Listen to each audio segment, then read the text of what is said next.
యోహాను సువార్త 8వ అధ్యాయం. యేసు ఒలీవల కొండకు వెళ్ళెను. తెల్లవారగానే యేసు తిరిగి దేవాలయంలోనికి రాగా ప్రజలందరూ ఆయన యొద్దకు వచ్చిరి గనుక ఆయన కూర్చుండి వారికి బోధించుచుండెను. శాస్త్రులను పరిసయ్యులను వ్యభిచారమందు పట్టబడిన ఒక స్త్రీని తోడుకొని వచ్చి ఆమెను మధ్య నిలువబెట్టి, బోధకుడా, ఈ స్త్రీ వ్యభిచారము చేయుచుండగా పట్టబడెను. అట్టి వారిని రాళ్లు రువ్వి చంపవలెనని ధర్మశాస్త్రములో మోషే మనకు ఆజ్ఞాపించెను గదా, అయినను నీవేమి చెప్పుచున్నావని ఆయననడిగిరి. ఆయన మీద నేరము మోపవలెనని ఆయనను శోధించుచు ఈలాగున అడిగిరి. అయితే యేసు వంగి నేల మీద వ్రేలితో ఏమో రాయుచుండెను. వారాయనను పట్టు వదలక అడుగుచుండగా ఆయన తల ఎత్తి చూచి, మీలో పాపం లేనివాడు మొట్టమొదట ఆమె మీద రాయి వేయవచ్చునని వారితో చెప్పి మరల వంగి నేల మీద వ్రాయుచుండెను. వారా మాట విని పెద్దవారు మొదలుకొని చిన్నవారి వరకు ఒకని వెంట ఒకడు బయటికి వెళ్ళిరి. యేసు ఒక్కడే మిగిలెను. ఆ స్త్రీ మధ్యన నిలువబడి ఉండెను. యేసు తల ఎత్తి చూచి, అమ్మా, వారెక్కడ ఉన్నారు? ఎవరినూ నీకు శిక్ష విధింపలేదా అని అడిగినప్పుడు ఆమె, లేదు ప్రభువా అనెను. అందుకు యేసు, నేనును నీకు శిక్ష విధింపను. నీవు వెళ్ళి ఇక పాపము చేయకుమని ఆమెతో చెప్పెను. మరలా యేసు, నేను లోకమునకు వెలుగును. నన్ను వెంబడించువాడు చీకటిలో నడవక జీవపు వెలుగు కలిగి ఉండునని వారితో చెప్పెను. కాబట్టి పరిసయ్యులు, నిన్ను గూర్చి నీవే సాక్ష్యం చెప్పుకొనుచున్నావు, నీ సాక్ష్యము సత్యము కాదని ఆయనతో అనగా, యేసు, నేను ఎక్కడ నుండి వచ్చితినో ఎక్కడికి వెళ్ళుదునో నేనెరుగుదును గనుక నన్ను గూర్చి నేను సాక్ష్యము చెప్పుకొనినను నా సాక్ష్యము సత్యమే. నేను ఎక్కడ నుండి వచ్చుచున్నానో ఎక్కడికి వెళ్ళుచున్నానో మీరు ఎరుగరు.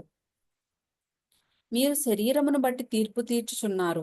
నేనెవరికినీ తీర్పు తీర్చను.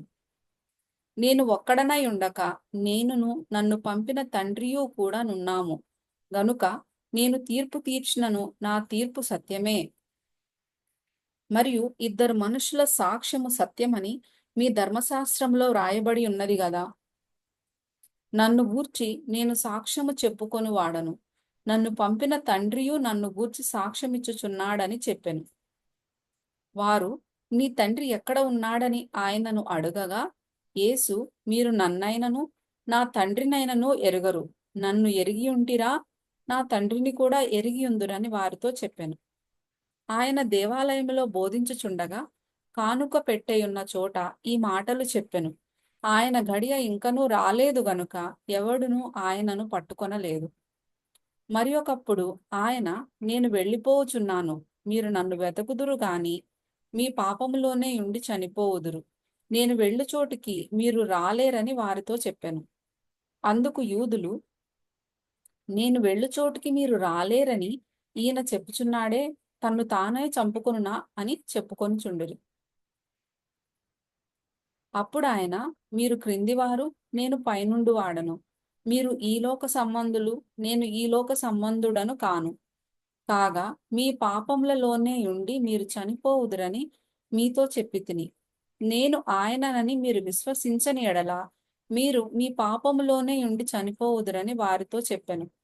కాబట్టి వారు, నీవెవరవని ఆయనను అడగగా యేసు వారితో, మొదట నుండి నేను మీతో ఎవడనని చెప్పుచుంటినో వాడనే. మిమ్మును గూర్చి చెప్పుటకును తీర్పు తీర్చుటకును చాలా సంగతులు నాకు కలవు గాని నన్ను పంపినవాడు సత్యవంతుడు. నేను ఆయన యొద్ద వినిన సంగతులే లోకమునకు బోధించుచున్నానని చెప్పెను. తండ్రిని గూర్చి తమతో ఆయన చెప్పెనని వారు గ్రహింపకపోయిరి.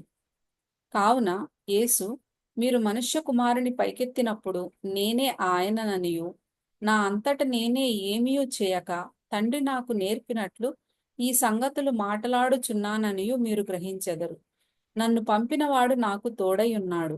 ఆయనకిష్టమైన కార్యము నేనెల్లప్పుడూ చేయుదును గనుక ఆయన నన్ను ఒంటరిగా విడిచిపెట్టలేదని చెప్పెను. ఆయన ఈ సంగతులు మాటలాడుచుండగా అనేకులు ఆయన యందు విశ్వాసముంచిరి. కాబట్టి యేసు తనను నమ్మిన యూదులతో, మీరు నా వాక్యమందు నిలిచిన వారైతే నిజముగా నాకు శిష్యులై ఉండి సత్యమును గ్రహించెదరు. అప్పుడు సత్యము మిమ్మును స్వతంత్రులనుగా చేయునని చెప్పగా, వారు, మేము అబ్రహాము సంతానము, మేము ఎన్నడును ఎవనికిని దాసులమై ఉండలేదే, మీరు స్వతంత్రులుగా చేయబడుదురని ఏల చెప్పుచున్నావని ఆయనతో అనిరి.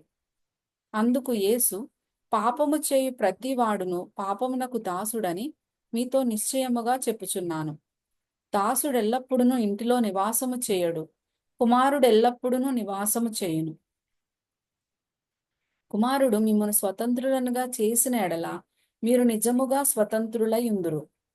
మీరు అబ్రహాము సంతానమని నాకు తెలియను, అయినను మీలో నా వాక్యమునకు చోటు లేదు గనుక నన్ను చంప వెదకుచున్నారు. నేను నా తండ్రి యొద్ద చూచిన సంగతులే బోధించుచున్నాను. ఆ ప్రకారమే మీరు మీ తండ్రి యొద్ద వినిన వాటినే జరిగించుచున్నారని వారితో చెప్పాను. అందుకు వారు ఆయనతో, మా తండ్రి అబ్రాహామనిది. యేసు, మీరు అబ్రహాము పిల్లలైతే అబ్రహాము చేసిన క్రియలు చేతురు. దేవుని వలన విన్న సత్యము మీతో చెప్పిన వాడనైన నన్ను మీరిప్పుడు చంప వెదకుచున్నారే. అబ్రహాము అట్లు చేయలేదు. మీరు మీ తండ్రి క్రియలే చేయుచున్నారని వారితో చెప్పెను. అందుకు వారు, మేము వ్యభిచారము వలన పుట్టిన వారము కాము, దేవుడొక్కడే మాకు తండ్రి అని చెప్పగా, యేసు వారితో ఇట్లనెను, దేవుడు మీ తండ్రి అయిన ఎడల మీరు నన్ను ప్రేమింతురు. నేను దేవుని యొద్ద నుండి బయలుదేరి వచ్చియున్నాను. నా అంతట నేనే వచ్చి ఉండలేదు, ఆయన నన్ను పంపెను. మీరేల నా మాటలు గ్రహింపకున్నారు? మీరు నా బోధ విననేరకుండుట వలననే కదా. మీరు మీ తండ్రియగు అపవాది సంబంధులు. మీ తండ్రి దురాశలు నెరవేర్చగోరుచున్నారు. ఆది నుండి వాడు నరహంతకుడై ఉండి సత్యమందు నిలిచిన వాడు కాడు. వాని యందు సత్యమే లేదు. వాడు అబద్ధం ఆడునప్పుడు తన స్వభావము అనుసరించియే మాటలాడును. వాడు అబద్ధికుడును అబద్ధమునకు జనకుడునై ఉన్నాడు. నేను సత్యమునే చెప్పుచున్నాను గనుక మీరు నన్ను నమ్మరు. నా యందు పాపమున్నదని మీలో ఎవడు స్థాపించును? నేను సత్యము చెప్పుచున్న ఎడల మీరెందుకు నన్ను నమ్మరు? దేవుని సంబంధి అయిన వాడు దేవుని మాటలు వినును. మీరు దేవుని సంబంధులు కారు గనుకనే మీరు వినరని చెప్పెను. అందుకు యూదులు, నీవు సమరయుడవును దయ్యము పట్టినవాడవును అని మేము చెప్పు మాట సరియే గదా అని ఆయనతో చెప్పగా, యేసు, నేను దయ్యము పట్టిన వాడను కాను, నా తండ్రిని ఘనపరచువాడను. మీరు నన్ను అవమానపరచుచున్నారు. నేను నా మహిమను వెదకుటలేదు, వెదకుచు తీర్పు తీర్చుచు ఉండువాడొకడు కలడు. ఒకడు నా మాట గైకొనిన ఎడల వాడెన్నడును మరణము పొందడని మీతో నిశ్చయముగా చెప్పుచున్నానని ఉత్తరం ఇచ్చెను.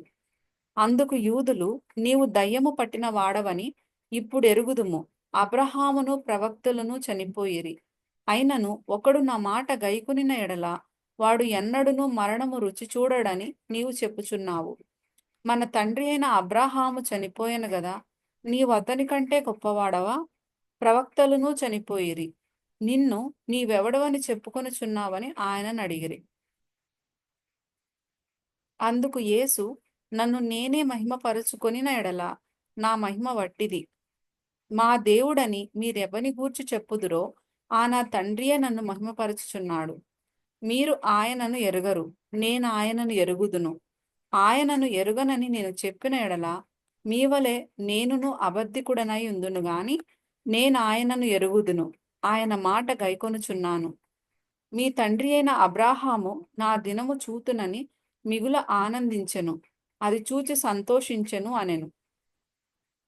అందుకు యూదులు, నీకింకను 70 సంవత్సరములైనా లేవే, నీవు అబ్రహామును చూచితివా అని ఆయనతో చెప్పగా, యేసు, అబ్రహాము పుట్టక మునిపే నేను ఉన్నానని మీతో నిశ్చయముగా చెప్పుచున్నానెను.